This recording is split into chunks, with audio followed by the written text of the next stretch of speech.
नमस्कार, मैं क्रांति संभव। आज का न्यूज पॉइंट भी किसानों का ही मुद्दा है। किसानों का भला हो न हो, लेकिन पिछले 20 सालों में भले ही लगभग 3 लाख किसानों ने भारत में आत्महत्या कर ली हो, फिलहाल जो राजनीतिक गलियारे में हम चिंता देख रहे हैं वैसी पहले देखने को शायद ऐसी न मिली थी। आजकल सभी पार्टियां चिंता जता रही हैं किसानों के ऊपर। बेमौसम बारिश से किसानों की तबाही, भूमि अधिग्रहण बिल के साथ एक और ऐसी राजनीतिक घटना भी इस बीच दरअसल हुई है जिसने इस मुद्दे में अलग रंग जोड़ा है, और वो है राहुल गांधी की वापसी। सरकार पहले से लैंड बिल मुद्दे पर घिरी थी और बारिश की मार के बाद किसानों की आत्महत्याओं की खबरें बढ़ी, और फिर इन सब ने एक साथ कांग्रेस को ऐसा मुद्दा दिया जिस पर लगातार राहुल गांधी सरकार को घेर रहे हैं। अब वो फिर से विदर्भ दौरे पर हैं, पदयात्रा कर रहे हैं। पिछली बार गए थे तो शशिकला और कलावती का नाम काफी चर्चा में आया था। इस बार जाकर कितना भला होगा किसानों का, इस पर भी चर्चा करेंगे। ये भी चर्चा करेंगे कि इस यात्रा से बीजेपी बनाम कांग्रेस में कांग्रेस का कितना भला हो पाएगा, और इस मुद्दे पर भी कि किसानों के नाम पर इस खींचतान पर किसानों का भला होगा कि नहीं। जो भी सुसाइड कर रहे हैं कर्ज के बोझ के कारण से कर रहे हैं। दूसरी बात, जो कंप्लेंट पंजाब में थी, जो कंप्लेंट बाकी देश में है कि एमएसपी नहीं मिल रही है और एमएसपी को बढ़ाया नहीं गया है, यह भी बहुत बड़ा मुद्दा है। बोनस की बात उठी है, पहले बोनस मिलता था, अब बोनस नहीं मिल रहा है। जनरली फीलिंग यह है कि जिस प्रकार से मदद मिलनी चाहिए वो नहीं मिल रही। किसी को दुख होता है, मुश्किल होती है, कष्ट होता है, तो सरकार का रोल उनका हाथ पकड़ने का, उनको कंफर्ट करने का होता है। यहाँ किसान को लग रहा है और मजदूर को लग रहा है कि सरकार ने उसको बिल्कुल छोड़ दिया। मैं महाराष्ट्र के किसानों को बताना चाहता हूं कि वो होश ना हारें, हम उनके साथ खड़े हैं और उनकी लड़ाई हम लड़ेंगे, उनके साथ हम खड़े रहेंगे, चाहे कुछ भी हो जाए। ये जो सरकार है, ये चुने हुए पूंजीपति की सरकार है। ये किसान की सरकार नहीं है, ये मजदूर की सरकार नहीं है, ये गरीब की सरकार नहीं है, ये छोटे बिजनेसमैन की सरकार नहीं है। तो पदयात्रा कर रहे थे आज राहुल गांधी। इस बीच आप इस मुद्दे पर चर्चा करने के लिए हमारे साथ खास मेहमान हैं। संबित पात्रा हैं, प्रवक्ता बीजेपी के। संजय निरुपम साहब जुड़ रहे हैं, प्रवक्ता कांग्रेस के। बीएम सिंह साहब स्टूडियो में हैं, संयोजक हैं भारतीय किसान मजदूर संघ के। और इन सब से बातचीत करने से पहले या बातचीत या चर्चा की शुरुआत करने से पहले चलते हैं अपने सहयोगी प्रसाद काथे के पास। वो उसी इलाके में है जहां पर यह पदयात्रा चल रही है, और प्रसाद के साथ बहुत सारे किसान हैं। प्रसाद, इस पूरे मुद्दे पे क्या सोच रहे हैं किसान? क्या उन्हें कुछ उम्मीद है जिस तरीके से खींचतान अभी पिछले कुछ दिनों में हम देख रहे हैं कांग्रेस और बीजेपी के बीच, या फिर एनडीए और विपक्ष के बीच? देखिए, सबसे बड़ा सवाल तो यही होगा कि राहुल गांधी इससे पहले भी विदर्भ में आए, दोबारा आए हैं। क्या विदर्भ का कुछ परिवर्तन हुआ है? अगर कुछ परिवर्तन हुआ है तो विदर्भ में सत्ता का सबसे बड़ा परिवर्तन हुआ है। एक समय ये कांग्रेस का गढ़ हुआ करता था, अब ये बीजेपी के पास खिसक गया है। हमारे साथ कुछ किसान हैं, और खासतौर पर वो किसान हैं जिनके घर पर राहुल गांधी गए। आप हैं मंगेश। मंगेश, आपके घर पर राहुल गांधी आए, आपके घर पर जो आत्महत्या हुई उसके लिए संवेदनाएं प्रकट करने आए। आपको लगता है राहुल गांधी के आने से कुछ दर्द आपका हल्का हुआ है? अभी तक तो कुछ हुआ नहीं है, आगे हो जाएगा। हमको अच्छा लगा वो आए तो। आज तक हमारे गांव में कोई बड़ा नेता आया नहीं, ये राहुल भाई आए तो अच्छा लगा थोड़ा जी। आपको लगता है कि राहुल गांधी के आने से आपका दर्द थोड़ा हल्का होगा?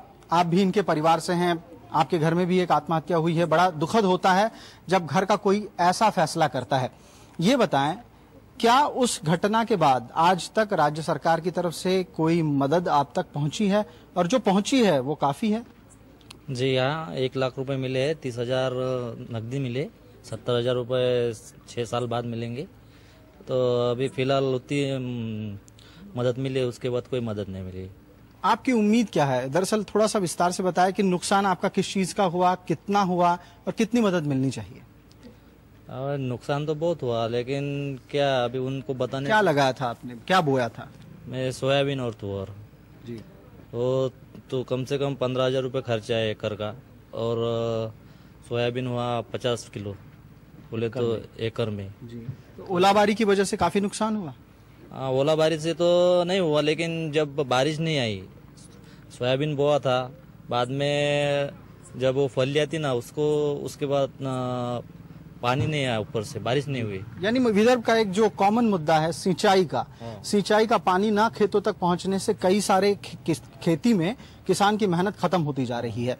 आप बताएं, राहुल गांधी दरअसल इस गांव में सबसे ज्यादा परिवारों के पास गए। उनके दौरे में उन्होंने कुल मिला के 9 परिवारों से मुलाकात की, जिसमें से 4 परिवार इसी टोंगलाबाद गांव के हैं। लेकिन हमने देखा जब राहुल गांधी यहाँ वहां चल रहे थे तो बहुत सारी भीड़ खड़ी थी। क्या उस भीड़ से संवाद हो पाया उनका? आप बात करना चाहते थे उनसे? हाँ, पहले बार तो इतना बड़े लेवल का नेता अगर हमारे गांव में आ रहा है तो हमें उनसे बहुत सारी उम्मीदें थी। ये बहुत अच्छी बात है कि 4 लोगों के घर में जो इतनी दुखद घटना घटी, उनके घर में गए, उनके दुख बांटे, वो बहुत अच्छी बात है, हमको बहुत अच्छा लगा। लेकिन और अच्छा लगता अगर बाकी किसानों को पूछते कि भैया आपकी क्या प्रॉब्लम है। He should have acted as a proactive leader. Okay, ऐसा नहीं है कि किसी के घर में दुखद घटना घटी उसके बाद आप जाके पूछ रहे हो। अगर बाकी के लोगों को कुछ मतलब उनके कुछ प्रॉब्लम्स है तो वो भी जानना चाहिए। आपने एक बड़ी अहम बात कही, उसी को लेकर मैं आपसे सवाल पूछूंगा। देखिए, राहुल गांधी इससे पहले जब आए थे तब वो सरकार का हिस्सा थे, तब भी आत्महत्याएं हो रही थी। अब वो विपक्ष का हिस्सा हैं, आत्महत्याएं बनी हुई हैं। राहुल गांधी को टुंगलाबाद से जाने के बाद क्या करना चाहिए जिससे आप लोग समझेंगे कि उनके आने से कुछ तो फायदा हुआ? यहाँ की जो समस्या है सिंचाई की, सबसे बड़ी समस्या है सिंचाई की। यहाँ के किसान साल में एक ही फसल ले पाते हैं क्योंकि उनके पास सिंचाई के लिए कोई ऑप्शन है ही नहीं। तो मेन वो करे, सिंचाई के लिए कुछ योजनाएं आती है लेकिन करप्शन इतना बड़ा है कि 10% से ज्यादा नहीं आ पाती है, जमीन लेवल पे नहीं आती।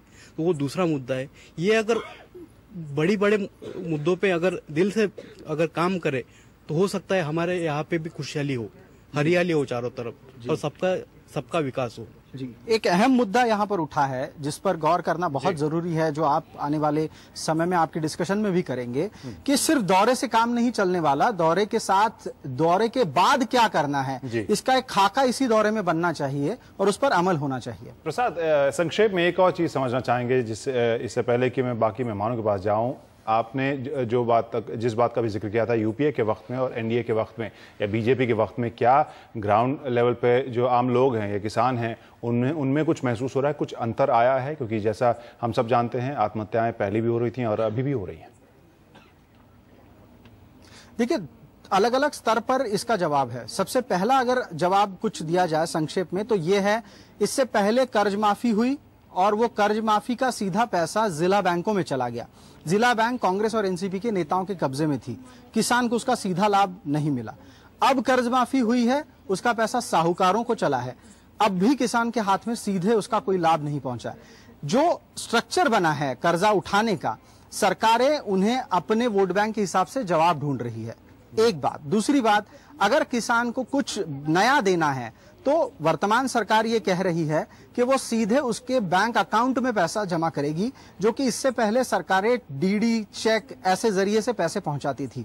ये एक नया कदम है जिसे अमल में लाने के लिए चुनौतियां कई हैं, क्योंकि कई लोगों के बैंक अकाउंट्स नहीं है, लेकिन धीरे धीरे हालात बदल रहे हैं।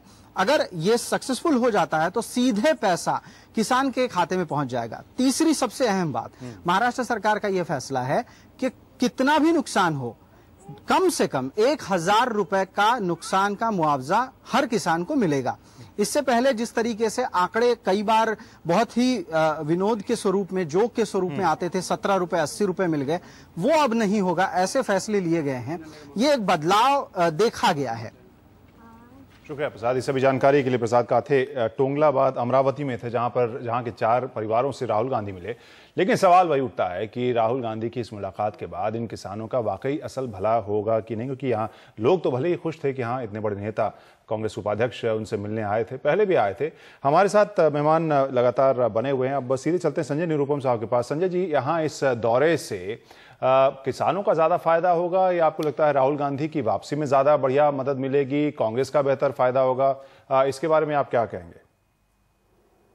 निश्चित तौर पर राहुल गांधी जी का यह पूरा अभियान किसानों को राहत दिलाने के लिए, किसानों को सहारा देने के लिए चल रहा है। देखिए, जब से मोदी जी की सरकार आई है तब से 4 मोर्चों पे ये सरकार फेल है। जहां तक किसानों की जिंदगी का संबंध है। पहला, जो भूमि अधिग्रहण कानून की पूरी हत्या की गई और उस हिसाब से एक नया अध्यादेश लाया गया जिसके तहत किसानों की जमीन जबरन ली जाएगी, खेती की जमीन ली जाएगी और उसको मुआवजा जो हमने देने का इंतजाम किया था सिर्फ उसको रेगुलर किया।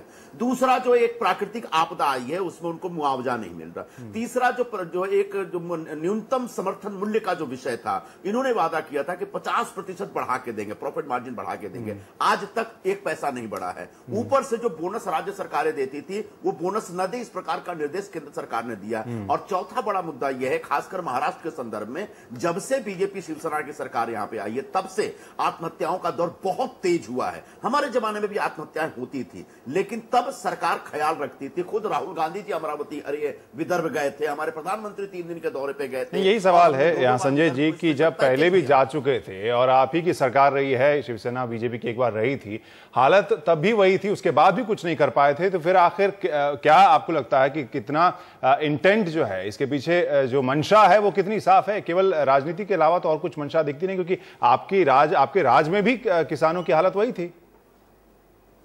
देखिए, मैं ये नहीं कह रहा हूं कि हमारे जमाने में किसान आत्महत्या नहीं करते थे, बिल्कुल करते थे, लेकिन उनके साथ एक हेल्पिंग हैंड, उनके साथ सहारे के तौर पर उनकी ताकत बनने के लिए हम खड़े रहते थे। ये सरकार क्या कर रही है? नितिन गडकरी कहते हैं आप सरकार के भरोसे मत रहिए। इनके एक मंत्री कहते हैं कि ये किसान कायर है जो सुसाइड कर रहे हैं।